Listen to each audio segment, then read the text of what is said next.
Most parents are out here buying toys, downloading apps, and signing their kids up for enrichment classes trying to get ahead. And here's the thing, none of that is bad, but none of it is what actually builds a developing brain either, because the most powerful brain development tools your child has access to aren't things you buy, they're things you do, every single day, without even thinking about it. Today we're breaking down 5 habits that seem almost embarrassingly simple, but are backed by decades of developmental research.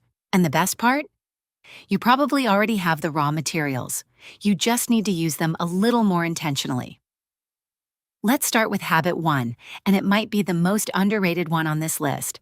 Let your child help you with something today. Not a pretend task, not a kid's version of a task, a real one. Hand them the spoons to put away, let them hold the dustpan, ask them to pour in the ingredients. Research from the University of Minnesota found that children who were given real household responsibilities as young as 3 and 4 showed greater self-sufficiency, stronger academic performance, and better social skills later in life compared to children who weren't given those same opportunities. When a child contributes something that actually matters, their brain gets a hit of dopamine tied to real accomplishment. Not praise, accomplishment. That feeling of I actually did something useful is quietly wiring them for motivation, planning, and confidence. So the next time you're tempted to say, "No, let me do it faster," pause. The slower, messier way is building something the faster way never could. Habit 2. Read together. One book, that's it. This is one of the most researched habits in all of child development, and the numbers are hard to argue with. A study out of Ohio State University found that children who are read to once a day from birth arrive at kindergarten having heard roughly 290,000 more words than children who weren't read to regularly. And it's not just vocabulary. Reading together builds attention, imagination, listening comprehension, and early literacy, all at the same time. But there's something the research shows that often gets missed. The conversation around the book matters just as much as the book itself. When you pause to ask what your child thinks will happen next, or you connect a character's feelings to something they experienced last week, you're turning passive listening into active thinking. That's the habit within the habit. One book a day from birth to age 5 is one of the simplest investments you can make in your child's brain, and it costs nothing but time. Habit 3. Let them struggle. Just a little. This one is hard for parents because everything in us wants to fix it immediately. The block won't stack, the zipper won't close, the piece won't fit, and we jump in.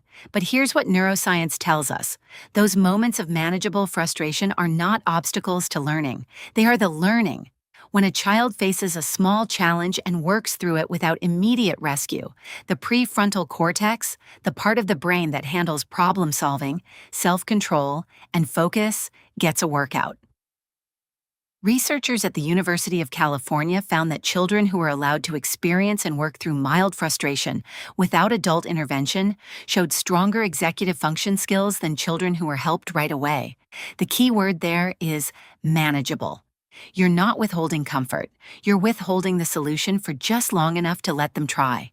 Next time something isn't working for them, count slowly to 10 before you step in. A lot of the time, you'll never make it to 10. Habit 4. Respond to their bids for connection. Your child hands you a rock they found. They babble something at you from across the room. They hold up a drawing and look right at you. These are bids. They're reaching out for connection, and what you do in that split second matters more than most parents realize. The Harvard Center on the Developing Child describes this back-and-forth exchange as one of the most critical interactions in early brain development. When a child reaches out and an adult responds, whether that's with eye contact, a word, or leaning in to take a look, neural pathways for communication, trust, and emotional regulation are actively being strengthened.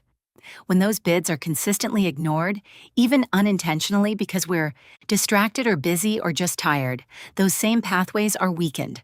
This doesn't mean you have to drop everything every second of every day, but it does mean that the moments when you put down your phone, look up and say, "Oh yeah, tell me about that," those moments are doing something profound.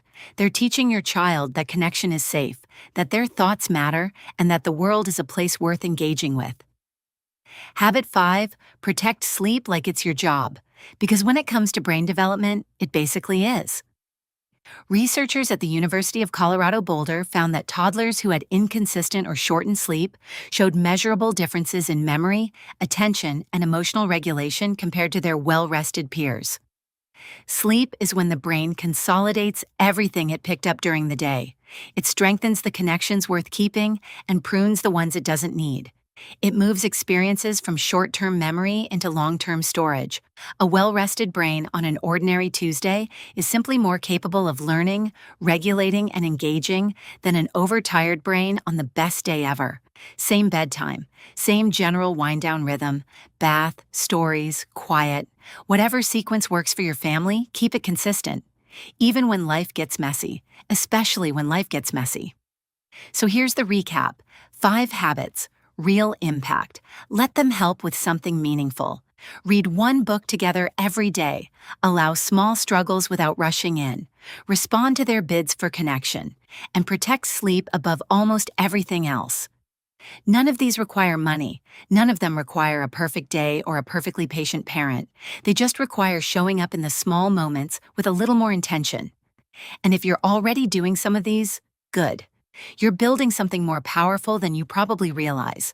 If you want to go deeper on how sleep specifically shapes your child's brain, there's a video linked right here that breaks it all down. Thanks for watching.